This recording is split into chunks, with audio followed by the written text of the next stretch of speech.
Bombshell claims from a military whistleblower. UFO wreckage recovered by the U.S. kept classified by a secret government program for decades. Tonight, a world television exclusive you will only see on News Nation. Welcome to Elizabeth Vargas Reports, earning your trust every night. I've never heard of News Nation before, by the way. So they're brand new. They're brand new, but that makes Looks them... very brand new.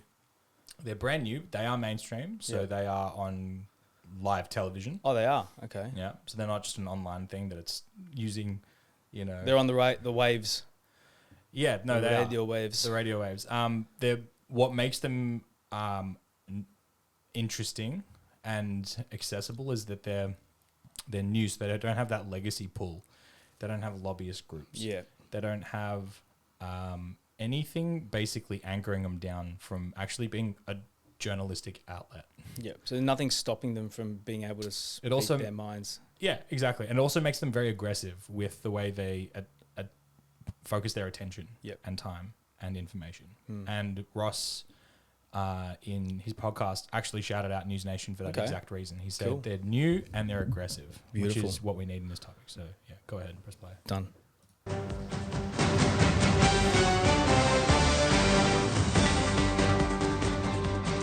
UFOs exist. The U.S. government found quite a number of them, and they are indeed of non-human origin. Those are the explosive allegations from a former intelligence officer tonight in a whistleblower complaint that the Inspector General is taking very seriously. 36-year-old Air Force veteran David Grush is exposing what he calls a top-secret military program that has reportedly found wreckage of fully intact UFOs. The government now calls them UAPs, or unidentified anomalous phenomena. For years, there have been whispers and rumors that the government had aircraft of non-human origin. This report is the first evidence it might be true. The Inspector General has called Grush's complaint urgent and credible. Tonight, we have a world television exclusive interview with the whistleblower in which he claims we not only have the aircraft, but the government has been keeping much of it secret from Congress and from the public.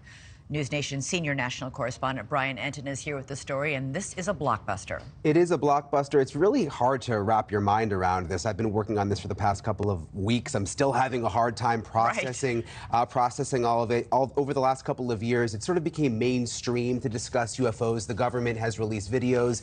They've acknowledged that we don't know what some of this stuff is out there that we have on camera, but this really takes it all to another level. For the very first time, the world is about to hear from a former high-level U.S. intelligence officer who says the government has some of the unidentified craft in its possession. He is revealing these exclusive details about the secret government program. We're going against the wind. The wind's 120 knots from the west. Oh my gosh, dude. Wow.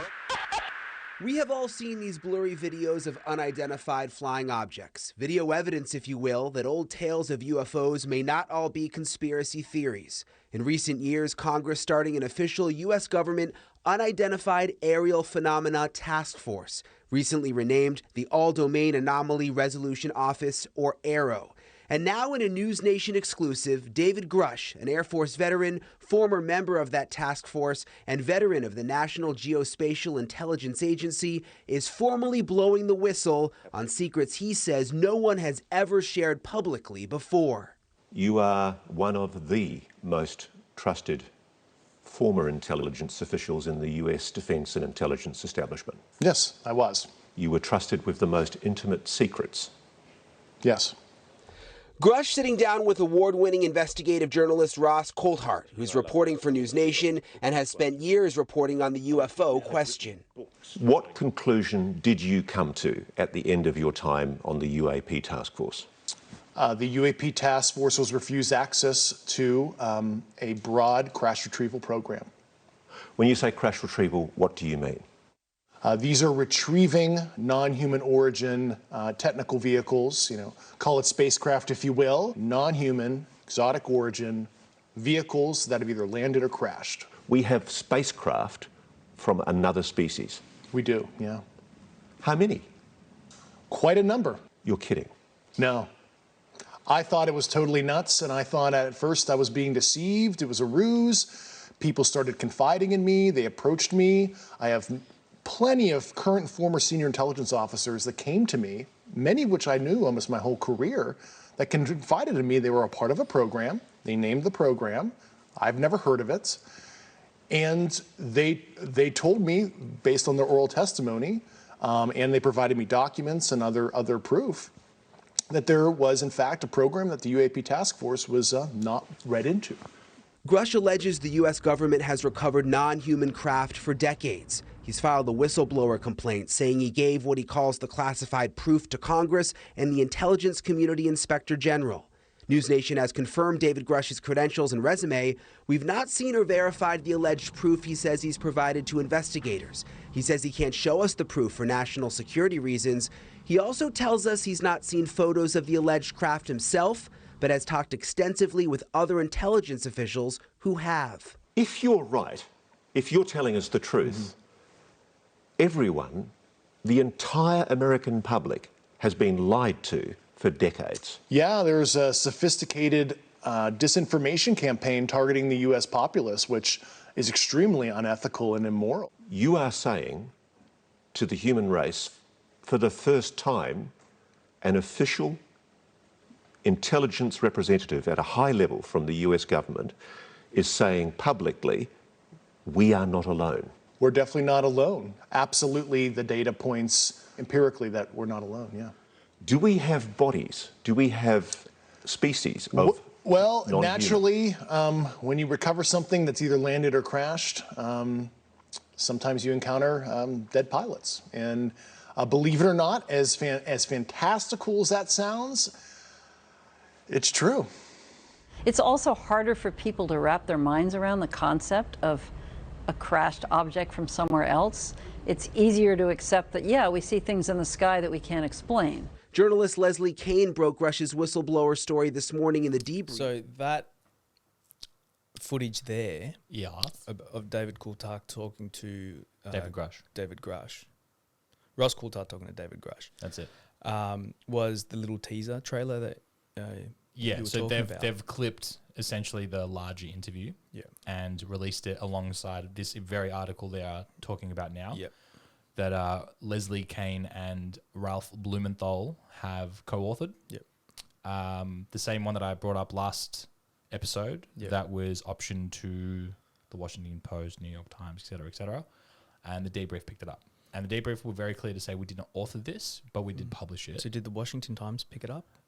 The Washington Post, The Washington Post and the New York Times have not picked it up. They didn't pick it up. Okay. Yeah, they did not pick it up. Yeah. Why? Great question. Yeah, that's what I was thinking.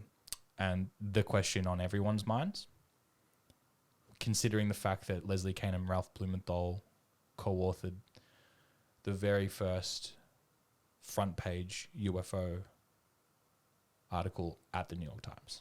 Okay. Very interesting. And that is this week has been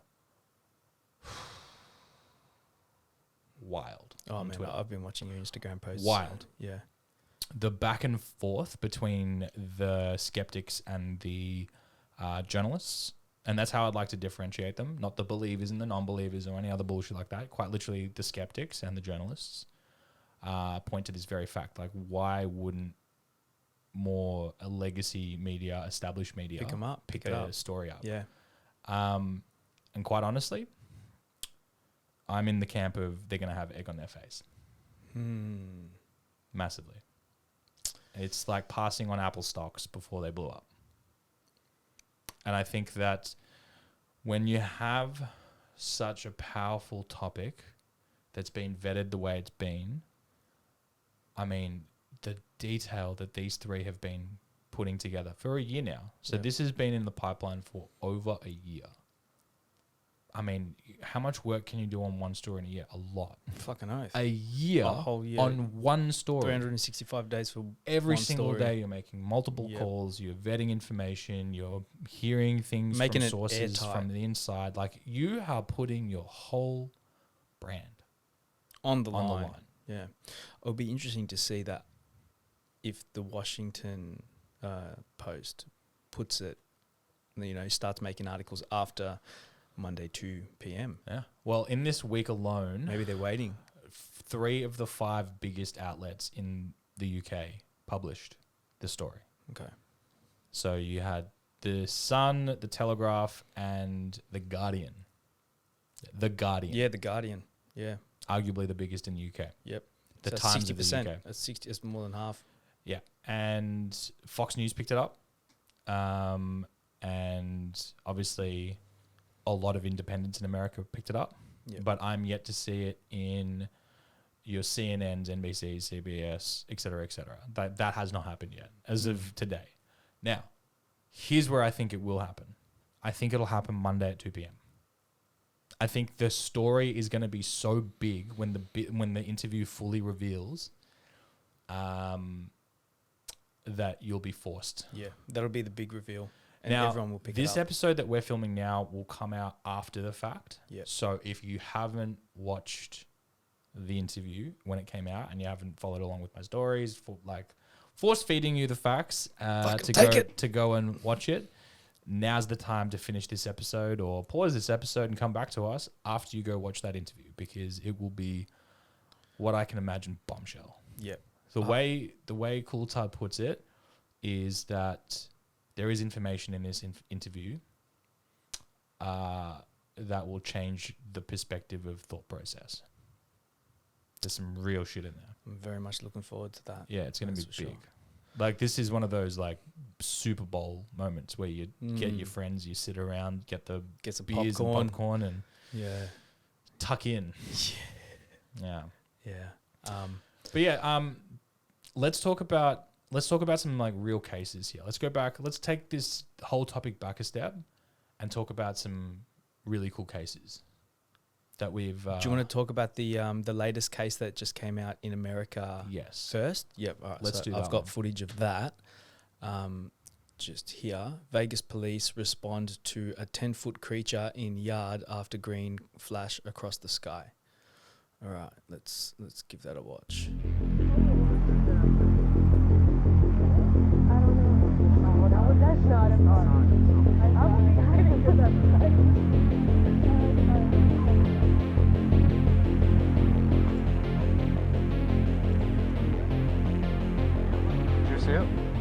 I don't know. I'm so nervous right now.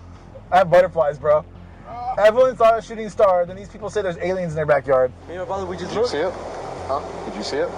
Yeah, me and him saw it. What'd you see? It was like a big creature. A big creature? Yeah, like around 10 feet tall. I'm not going to BS you guys. One of my partners said they saw something fall out of the sky too, so that's why I'm kind of curious. Did you see anything land in your backyard, or? They see like a big. That's what they say. They see like a big something with light. Can we go that side? Weird. Just the fact that our partner saw something at the same exact time.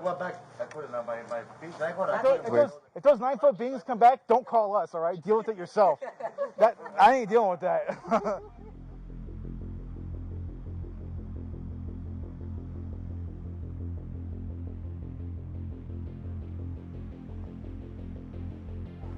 Hey, this might sound like a really dumb question, but did you guys see anything fall out of the sky? Like, if you see any, like, little, well, not little in this case. They're claiming 8 to 9 foot tall green beings that were in their backyard. Sounds crazy, but you never know. What is that? There was a 911 call of a guy that was freaking out. He's like, there is an 8-foot. There was an 8 to 10 foot tall being in my backyard. It doesn't look human. I've actually seen footage of the backyard. Yeah. Yeah. Yeah. I'm willing, for the most part, to explore stories. But this is actually a story, and I haven't even said this to you yet. Yeah. Off air or on air, that I don't buy. There's no video. Everyone's got a smartphone these days. Why couldn't this guy get a recording? Like I said, there's footage, and it has been released. And furthermore, the kid who filmed it has released a video himself. Okay. Stating his story. Then aerial photography was taken of the backyard. So I've seen the backyard in the daylight. It's not a backyard that you're thinking of. Like, it's a sand cement flooring. Think really barely a backyard. Okay. And it's large, massive, and enough for like 10 trailer homes to sit in. Okay. And quite literally in the backyard is like trailer homes. And in the center of the trailer homes is this scraping marks, because they were talking about this forklift. This is where they were hiding behind, these beings were hiding behind the forklift. And in the footage, someone's like slowed it down and enhanced the footage. Yep. And you can supposedly see 2 eyes, and you can see the outline of this very tall being. Maybe it is. Maybe the beings were there. Maybe I don't like how far into someone's belief system are you going to deny what they saw, right? But the footage isn't it's not comprehensive. It's just comprehensive. It's not substantiating enough for me personally.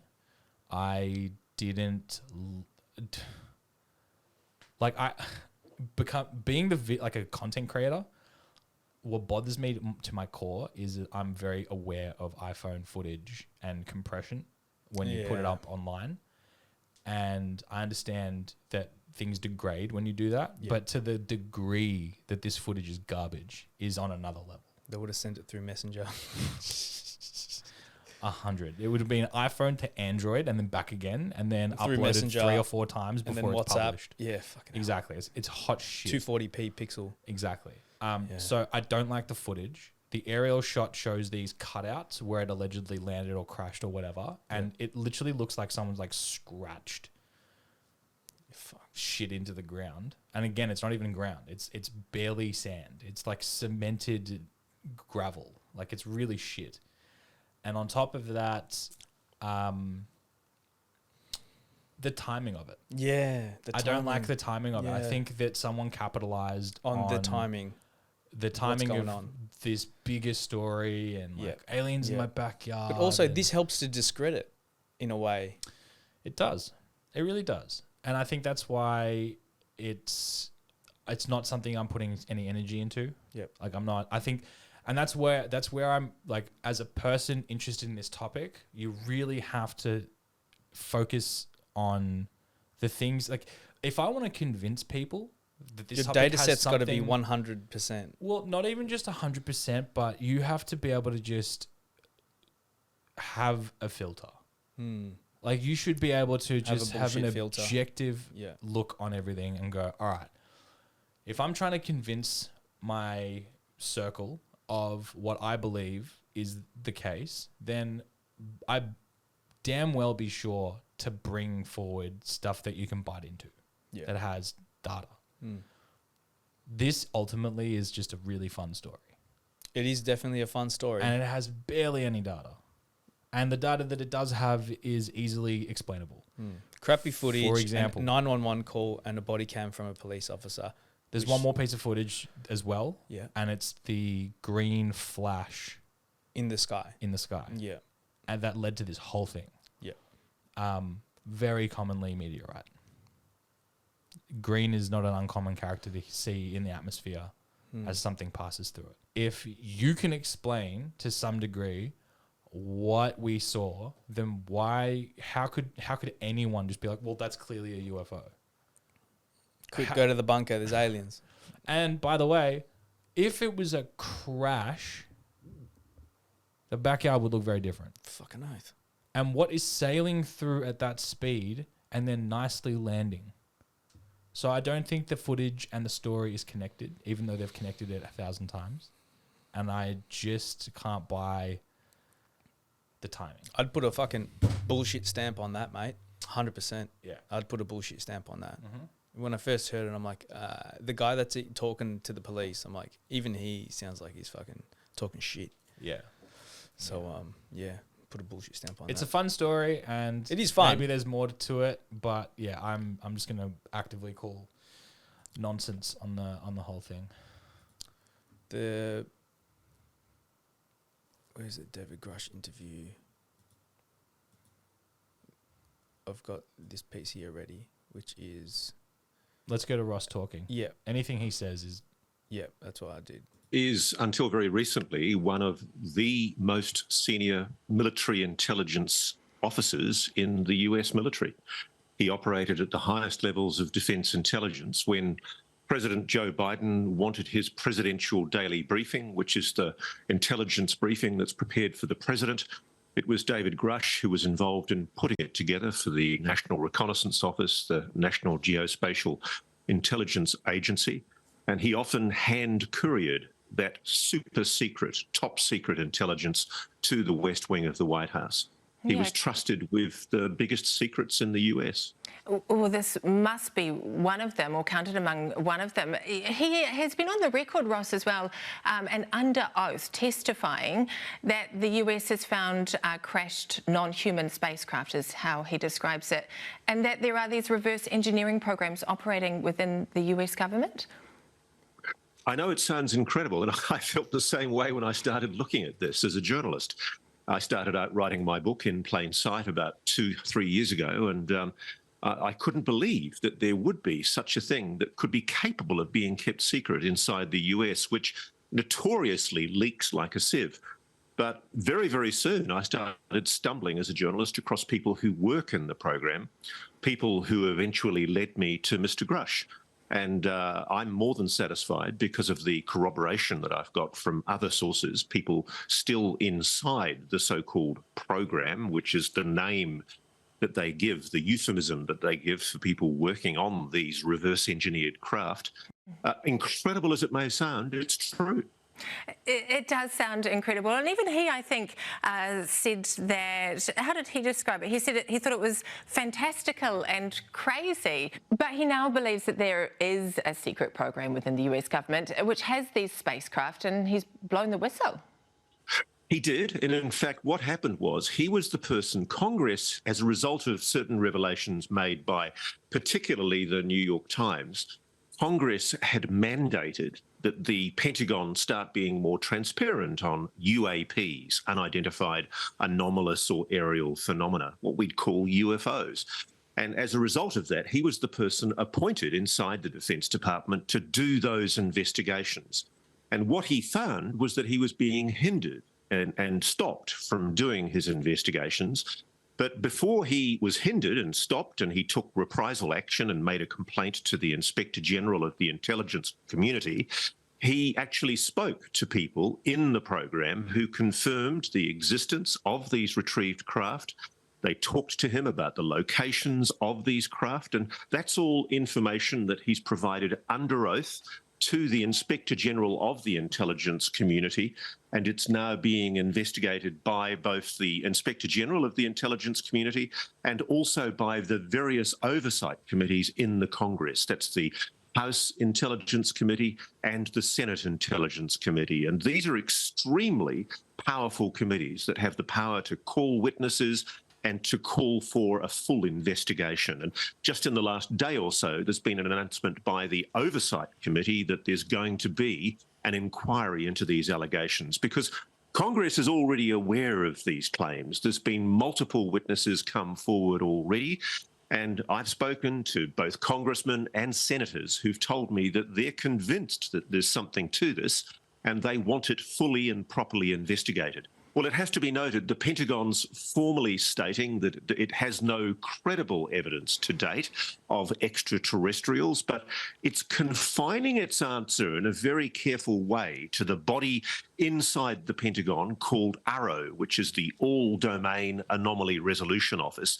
And that's the body that's trusted to investigate the phenomenon of UAPs these days. Yeah. And what we know, and what the Pentagon's a bit shy about revealing, is that AARO doesn't have the security classification, what's called Title 50 access, to the really super secrets in the American government.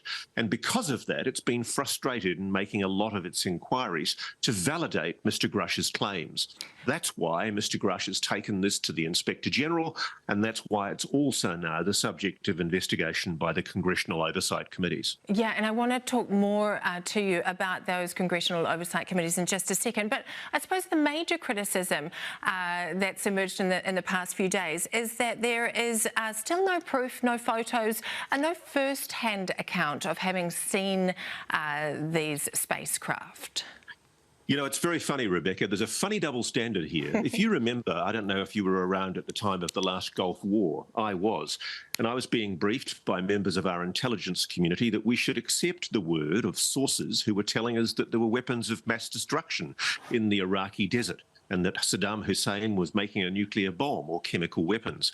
It turns out there were no weapons of mass destruction, so the media were quite happy to accept the assurances of intelligence sources at the time, unnamed sources at the time. Here we have an on-record official who, until a few weeks ago, was a very senior officer in the US military at a very, very high level, handling the most sensitive intelligence. He's sworn an oath to tell the truth. He's happily prepared to go to jail if it can be shown he's told a lie. All he wants is for them to call his bluff and take him up on properly investigating what he says is true. So I think it's a bit rich for people to make the claim that there is an issue with the fact that he can't provide this evidence. He's been very, very upfront about that. He said he's not legally allowed to reveal the evidence that could validate what he's saying.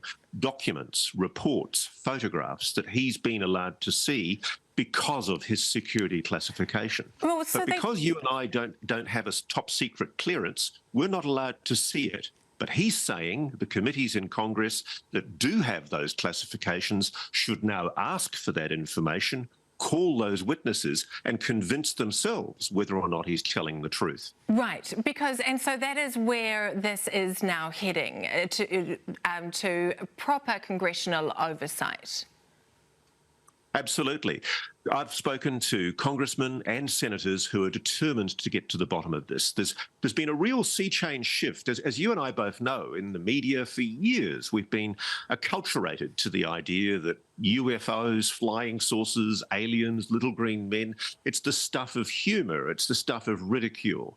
And what we now know from Mr. Grush is that the CIA and other agencies, the intelligence community of the US, has actually run a deliberate and probably illegal disinformation campaign against the American people to disinform, to lie to them about the truth. And consistently, presidents have not been told, Congress has not been told, and Mr. Grush is an honourable patriot, I believe, who wants this investigated, and there are people in the Congress who are determined to help him. And just finally, we are hearing that the Five Eyes partners were briefed by the Pentagon recently on these unidentified aerial phenomena, which would include Australia and New Zealand. Do you know anything about that? I do. I know, for example, that Australia has been involved through some of its soldiers that have been retained by the Americans and by the British. There have been Australians involved in alleged crash retrievals. And there's a secret agreement in the Five Eyes Agreement for the retrieval of so-called foreign technology. And it's that agreement that has been used to enable collaboration between the Five Eyes partners to assist in the retrieval of technology. But what I can tell you is your Prime Minister has not been briefed. I doubt very much that my Prime Minister has been briefed, and a lot of this has been kept secret from the Five Eyes politicians. OK, well, much more to come. Ross Coulthart, thanks so much for joining us here on The Nation. It's a real pleasure. I love him so much. He speaks very eloquently, and this is all he does now. You can tell he's just he's as you say, he's all in. Yeah, you can tell he earned that Logie. Just the way he delivers that information. Yeah, he's got information that he's not even. I really don't like to say this. I think this does no one any good. But he has information that he can't release for a myriad of reasons. And I think that alone is why he's such a dog with a vendetta, to get as much of information that he can get out to come out. Yeah. And as he says, he knows enough to be angry that people should be in jail in this topic, for this topic. It's that deep. It's that deep. Yeah. It's really, really, really, really tangible data that we're working with now. Corroborated sources from high intelligence positions that they themselves are sick of the secrecy. Yeah.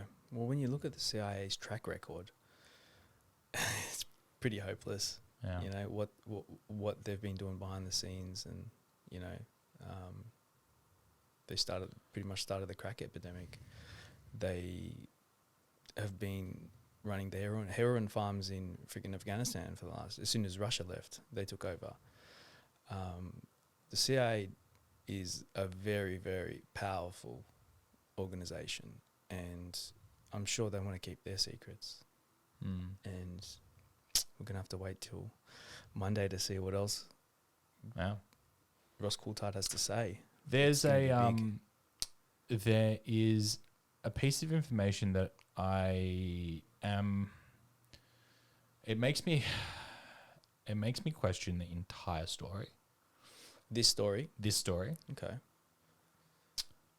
But when the same way I questioned it, Ross questioned it.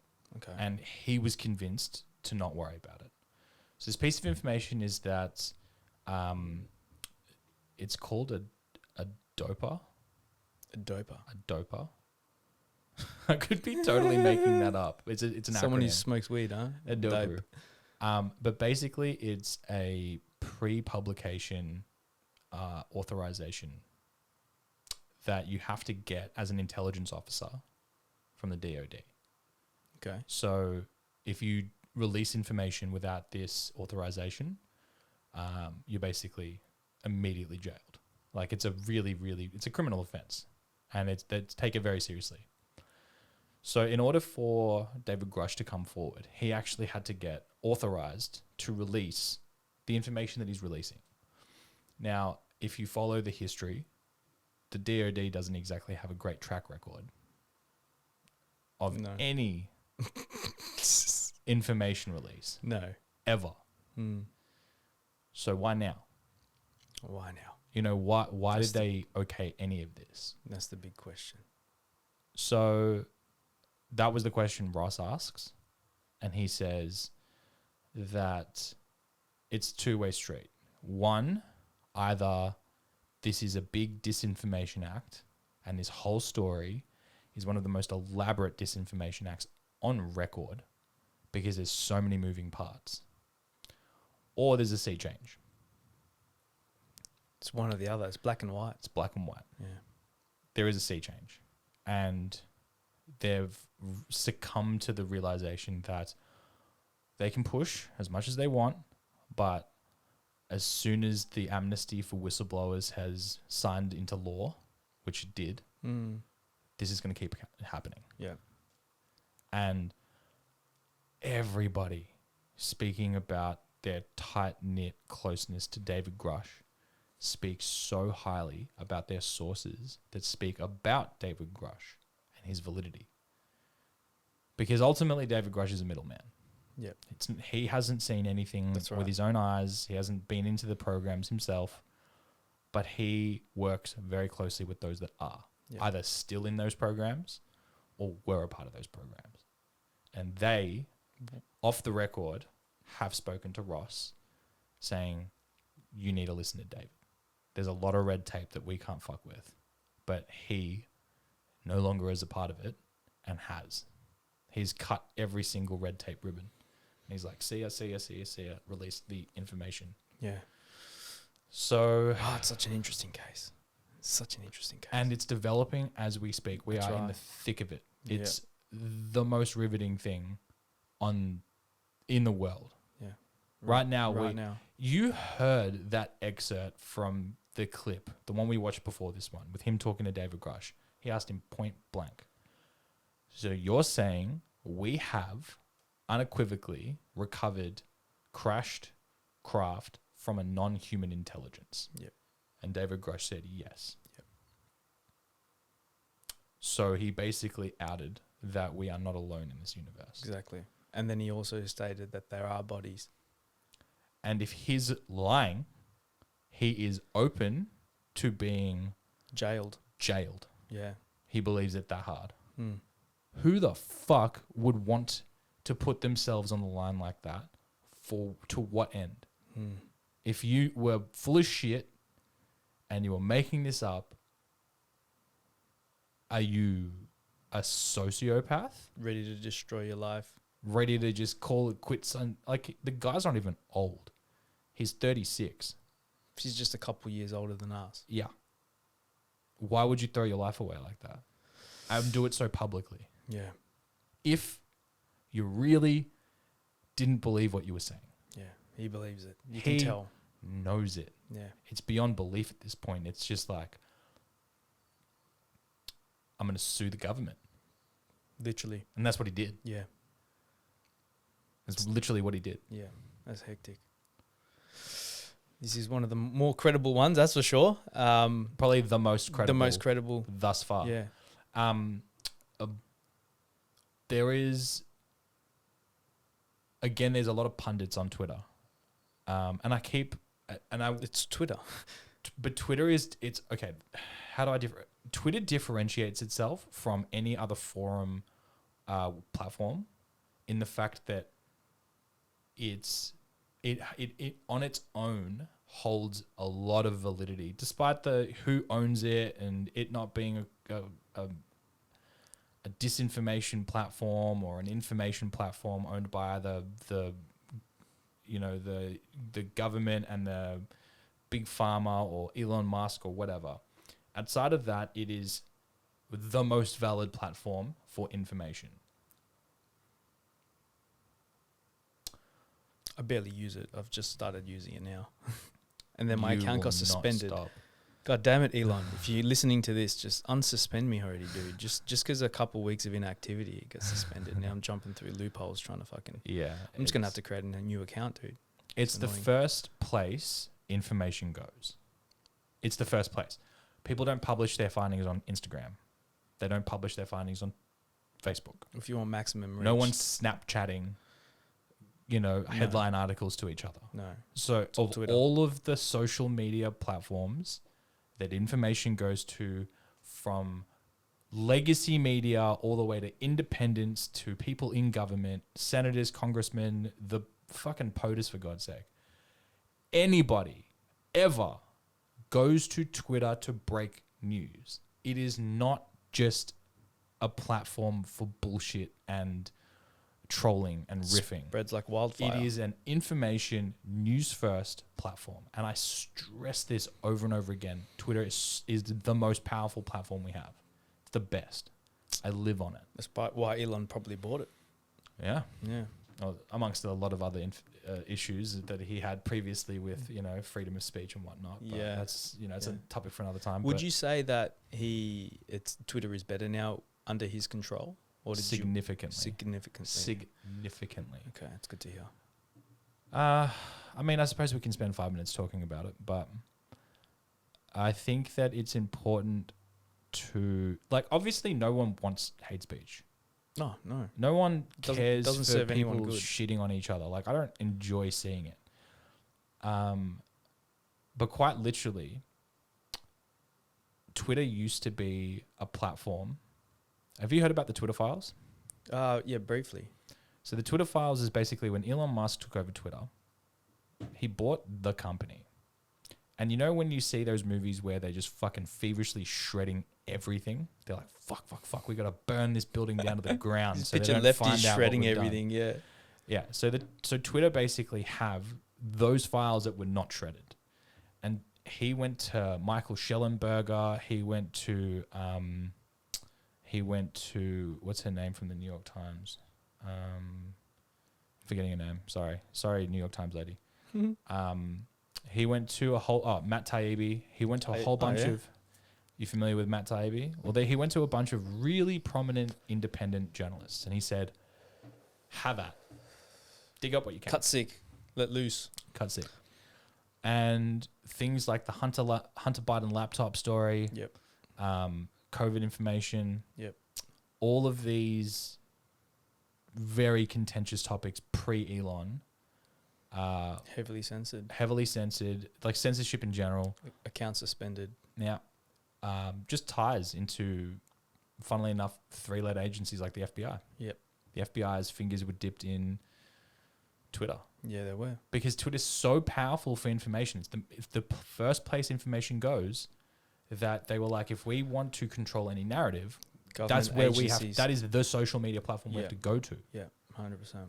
And it was found through these Twitter files that Matt Taibbi went through, Michael Schellenberger went through. Oh man, the other lady's name's on the tip of my tongue. They found that through email chains and through the back-end documents, essentially, that there was collusion, that there was censorship, that information didn't come out or was presented in particular ways. COVID information, the Hunter Biden laptop story, of course, in a whole range of different topics that were conspiracy theory and disinformation and, you know, taking away from what's important. And, you know, all these phrases and narrative skews that were used to basically hush stories and just discredit them came out as true. It's in black and white writing. Yeah. And he just lifted the lid, and there is FBI direct contact with so much collusion with, you know, the whole Trump versus Biden and the voting scandal. Yeah. Like that on its own, there was just so much information about what could be put out, what could be presented, what couldn't be, what could be, what couldn't be, what could be. And it just goes to show that Elon Musk buying the platform and not only giving access to independent journalists to go through and review and publish, but also the change in the landscape of how Twitter regulates its information. The whole ecosystem. What is censored and what is now we use the community notes. So everything can be vetted to a standard that isn't about whether or not you believe it or not, or if it fits your narrative or not, but just by definitive, unbiased fact-checking by community notes. Instead of independent fact-checking, which has been proven that they weren't that independent at all. Yeah. Previously, before Elon. Yeah, well, independent fact-checking in the sense of just fact-checking from like, you know, this is like Fauci fact-checking Fauci. Yeah. You know what I mean? Like Fauci approved. Exactly. Yeah. So I think that there is a lot of power in it becoming a private company. Definitely. Like I'd be buying their stock, dude. I'd be buying their stock if they went public. That's for sure. Yeah. Should we talk about more other credible sources, as in the other incidents? I do. I actually want to talk about one in particular. I think just on the back of David Grush's story. So I want to talk about Bob Lazar. Yeah, fucking oath. Beautiful. So for those who do not know who Bob Lazar is, he is a physicist. A propulsions expert that has maybe in UFO lore one of the most insane stories ever. Because he's the first person to have come out 30 years ago as his own whistleblower, that he worked on a reverse engineering project from a crash retrieval program on a UFO. And he touched it. He played with its engine. And the story that goes around this case is on so many different levels fascinating, world-changing, perspective-changing, and now more so than ever, the validity of this story and the discrimination and the beating he's received for 30 years is becoming more and more. He's getting more vindication. Yes, he is. Day in and day out. I feel it. I literally feel it. I think your screen just shit itself. No, I just turned off power saving mode. Good old power saving. You need to turn that off. If this is your background, you need to turn that fucker off. Power save for what? Bro, it's cost of living, bro. It's ridiculous. I'll put on those good old Winamp crazy ass visualizations. Love it. Oh, pardon me. Oh, I should probably have gotten more sleep before I came on a podcast. Oh, bro. Sleep. We're in our 30s now, bro. Sleep's important, cuz.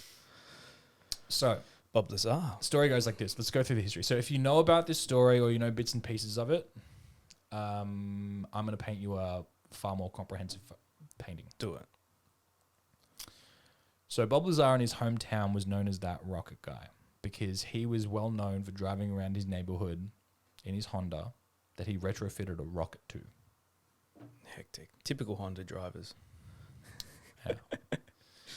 And he made the front page news of his local town because of this car. And one day he sees that the godfather of the atom bomb, Oppenheimer. not Oppenheimer, the other bloke. I should probably know his name, but I don't. Oppenheimer Jr. Yeah, Oppenheimer, other cousin. His mate. Oppenheimer's mate. Oppen cousin. He was in town for a conference. Yep. Like just a public conference.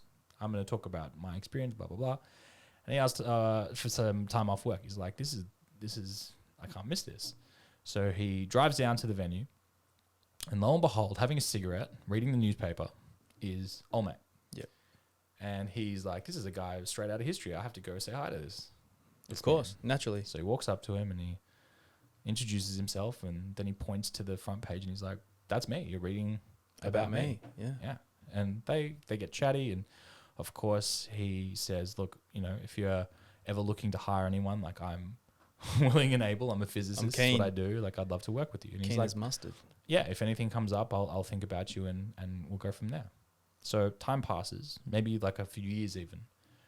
And he gets contacted. And turns out old mate has put his name forward and in touch with people at Los Alamos Labs. And they decide to contract him. And he doesn't know about anything yet. Anything of, to do with UFO. He knows of them, and He's just this is 89. Like, this is when this was the definition of woo-woo. They're trying to get the good talent pool in there. They stumble upon him. They're like, we need this guy. Sure. So I can't remember if he got hired to EG&G or Los Alamos Labs first, but one or the other. Yep. These are private contractor companies that hire a pool of the best and typically work in tandem with the US military. Now, it's not necessarily just the US military. This is any branch of the armed forces, whether it be the Navy, the Air Force, the Army. In this particular case, it was the Air Force. And the Air Force are well known to own a, you might have heard of it, a little small place called Area 51. Oh, yeah, that place. That was only for the first time ever publicly even said out loud by a sitting president as late as 2013 by Barack Obama. He talks about it. He says, he references Area 51 in some speech somewhere. Can't remember. No shit. Yeah. But this was back in 1989 where Area 51 was not known by anybody. And they basically bring him in and they send him to a facility about 30 kilometers south of Area 51 to a site called S4. S4. Now, it's not like day one where he goes to the site and he sees UFOs immediately. Welcome. Check out the aliens. They're just kicking it over there. Yeah. There's nothing special about this particular day. He just does some paperwork, gets his credentials, gets his secret clearance. And what's interesting is that they've... have you ever heard of the Janet Flights? The Janet Flats? No. Janet Flights. The Janet Flights? No, I haven't. So, leaving from Las Vegas Airport, or an airport in Las Vegas, are these untrackable flights with the print on the side, Janet. Okay. So like Qantas. Yeah. But Janet. Yeah. And no one knows where they go. They fly in, they fly out every single day, and no one questions it for a reason. It's because they all fly to Area 51. Yeah, no shit. Need to know basis. Yeah, so he gets on the flight, he fucks off to the base, and there he does his first day of paperwork. Yep. So lo and behold, when he's recounting his story, he remembers that eventually he was introduced to his lab partner. So I'm going to take this a step back. He gets to the actual site where he first sees a UFO. And they hangar doors built into a big bunker. And he goes through them. And sitting in the hangar bay is a flying saucer. And it has an American flag on it, printed onto the side. And he's like, oh, that's what everyone's been talking about. This is obviously some future US technology. And that's what UFOs, they're ours. To replace the stealth fighters or something like that. Didn't think twice about it. He walks along it and he touches it. Immediately reprimanded. Like, keep your eyes forward. Do not fucking touch shit. Don't touch shit, yeah. Don't even look at it. Like, eyes down, walk forward. Do what we fucking say, we'll kill you. Exactly. Yeah. So, in the next few days, he is basically briefed on what he's doing. And this is where things start to get weird. So he's briefed on the fact that he has to reverse engineer foreign technology and figure out how it works on this propulsion unit of some kind. Yep. And he has to figure out, essentially, using his background and being the crazy rocket man, this makes sense that they've hired him for this particular job. And that's all he knows. He doesn't know anything more at this point. And then he's introduced to his partner, Barry. Barry seems like one of those guys that has been dying to talk to people. Poor guy. Everything is so compartmentalized in these programs that you only know about what you're supposed to know about. And that's it. You don't know shit. But essentially, Barry, being his lab partner, was like, I'm going to tell you about everything. Very chatty guy. Very chatty guy. And they both understand, eventually, that they are working on reverse engineering the propulsion unit from a crashed UFO. Yeah. And when prompted about what was the aha moment that you knew this was different, this was strange, this was not something of Earth, Lazar claims that it was the day Barry showed him essentially the engine. And it was this metal dome. It was about the size of like half a basketball. Okay. And Barry just goes, touch it. So puts his hand up and he goes to touch it. And immediately just feels this force pushing against his hand. Wow. As if it has this gravitational 180. So instead of sucking him in, it's pushing against him. Like when you get two magnets. Yeah. You try and touch the positive and positive or negative and negative together. Pushes away. It's just, you can't. No matter how much you try, it's like fighting against you. So that was with his hand. Now, if you know anything about physics to even a small degree, you know that nothing can produce gravity. Essentially what he's working with. Yeah. Right? Gravity is essentially, we don't even know a lot about gravity. No. But we have an understanding that gravity and mass have something to do with each other. And gravity definitely doesn't push out, it definitely pulls in. Yeah. So essentially, that was his first aha moment. It's a big aha moment, though. It's a big aha moment. It's fucking pushing him back. He doesn't have magnets in, he's just him. It's pushing him back. Yeah. And it's a small unit. Who knows what kind of it's tiny. Yeah. Comparatively to what should be producing gravity is something the size of an Earth, like an Earth-sized object, or like even Pluto and the moon, for example. The moon is massive, but the gravity on the moon, like you can literally like hop 16 feet in the air if you really wanted to. Not quite, but a lot. Yeah. And this is an anti-gravity unit. This is some form of it's blowing my mind. Trying to think about it. Yeah. Yeah. Yeah. So this is exactly how he describes it. It's anti-gravity. It's like gravity in an exact 180. Yeah. So it harnesses gravity and uses that as a propulsion method to be able to steer itself to be that small. Yeah. It's nuts. So essentially, they spent 6 months working on how to reverse engineer this technology. And the way he described it was, what if you dropped a motorcycle in the 1700s and you left the keys in the ignition? Eventually, you press enough buttons, you're going to be able to turn it on. Yeah. But you're going to run out of fuel. True. Maybe you figure out how to drive it as well.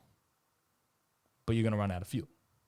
So that was the situation that we're in. They were figuring out, okay, A, how does it run? B, what energy does it how do you turn it on? Yeah. C, what fuels it? Yeah. And they realized that it's electroconductivity. So it quite literally uses electricity. Okay. And there's a plate that sits underneath the dome. The dome is removed. Underneath is a plate, and on that plate is this little spine that comes out. At the center of the spine is where moscovium will sit. And moscovium wasn't even added to the elements until recently. We're talking within the last 15 years. Wow. Element 115, or colloquially known as element 115. Yep, 115. I've heard of that before. You can't make that on Earth. Element 115 is not made of anything from Earth. Wow. So anything that they had fuel-wise was all they had. So eventually, they're trying to play around with how to back-engineer this thing, but it's like, again, analogy time, dropping a hydrogen bomb in the 12th century. Yeah. And people can pull it apart.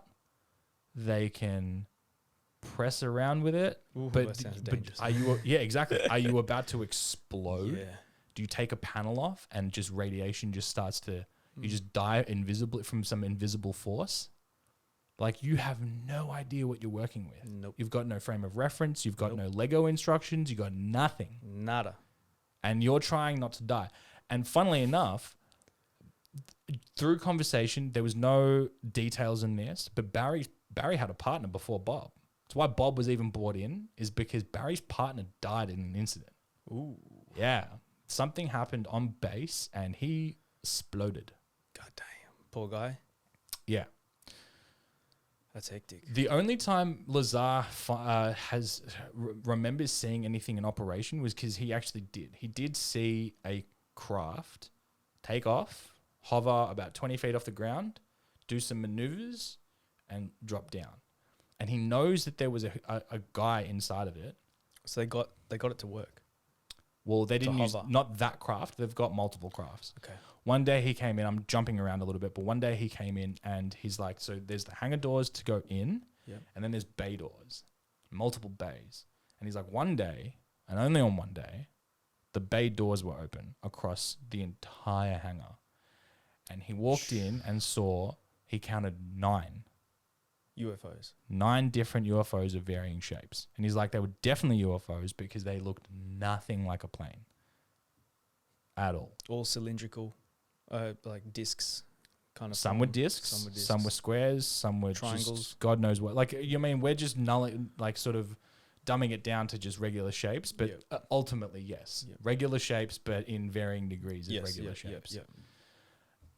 So they had multiple of these craft, and even one that he said that they found in an archaeological dig. Wow. Yeah. That's hectic. Which says a lot about the history of Earth. It does. To find something in an archaeological dig, so typically through layers of dirt, which doesn't just accumulate quickly. No, it's thousands and That's thousands of years. a long time to bury something naturally. Of course. Yeah. Wow, I didn't know that, man. Yeah. So basically, this is all how it fell apart, and this is why the story and why he came out. So, and this is kind of crazy and equally funny. Yeah. I mean, depending on what your sense of humor is, but he was married at the time, and he could have sworn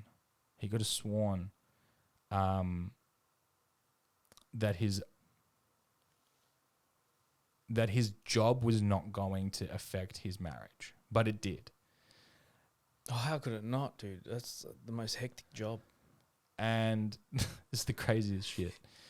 So they were wiretapping his phones and they were listening to his life at home because they basically didn't want any information to come out. Yeah. Everything was compartmentalized. They didn't want him to speak to his wife. Yeah. They didn't want anything. They didn't even want Barry speaking to him. Yeah. They didn't want anyone speaking to anyone to the point where every single morning they got daily briefings on vague things about the other compartments. So they had navigation, metallurgy, weapon systems, and essentially the propulsion system. Yep. Maybe a couple others. Yep. And every morning they would get a briefing about something vague in each compartment. And he says, he's like... If there's any like groundbreaking new finds and stuff like that, or not even? Not even. Like Not very even. vague terminology. But again, he's like, from what I even read, it's hard to differentiate what is real and what is not because it wasn't uncommon for them to just put in bullshit. So when they're tapping your phones and you say something, they know who says what. Because they gave the information to you. They heard that information come back out. They know exactly who said what. For watching every move. Yeah.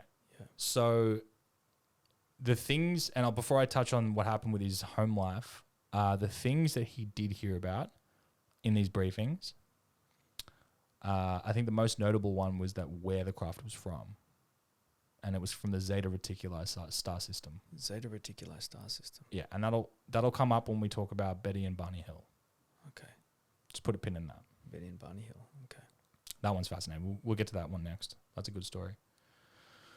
So basically, Lazar's wife, turns out, when they were tapping her phones or their phones at home, didn't trust Bob because he couldn't tell her where he was. So she ends up fucking her tennis coach. Oh, fuck. Poor Bob. So they thinking, oh God, we know he doesn't know. This is, we can't have anyone compromised at home. It'll bring it into the work life. Wait, so they knew before he knew? Oh, yeah. Yeah, fucking hell. So they just let him go one day. They just cut his contract. Ooh. And they didn't tell him why. So he panicked. Because of the tennis coach. He fucking panicked. So he panicked because he's like, I don't know why they've cut me. Why can't I get access? This is the most intriguing thing I've ever worked on in my life. I think I did everything by the book. I did everything right. I did nothing wrong. What have I done wrong? Are they about to kill me? Yeah, so he literally. panics. He fucking panics. So he brings his friends down. He knows now that on Wednesdays, it's the least traffic in the area, like on the roads. About 2 a.m, they do test flights. So he and his close friend, John Lear, famously, you'll appreciate this, his father was the owner and inventor of the Learjet. Bob Lazar. No, John Lear. John his Lear, friend, yeah, his sorry, very close friend, John Lear. Yep. John Lear's father. Learjets, they're pretty cool. Learjets, yeah. So he takes Lear down, a couple other their friends.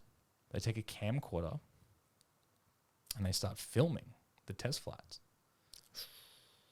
And that's red hot. Yeah. Now, keep in mind, what's really relevant here is how old Lazar was at the time. Okay. He was 27. I did the math. He doesn't ever state how old he was, but if you just do simple math and figure out how old he was born when this all happened, he was 27. Yeah. So it's prime time. They did it a few times, by the way. Like a few times. And on the last time they did it, one of them noticed some green lights just ahead of them. Like they went to this clearing that were kilometers away from the base. Like you could only just see dots in the sky. Like there is the footage. You can easily go access it. Green lights. But this is like handycams this big. This is not, this is the 80s. This is still 89, 90. Super 8. Exactly. Yeah. And one of them notices they get comfy, essentially. They've gone so many times that they get comfy. They get kind of a bit loosey-goosey about the whole process. They're fucking cracking beers. They've got a camper van. They're blasting music. They don't give a fuck at this point. They've done it so many times. Wow. Over the space of a month. Yep.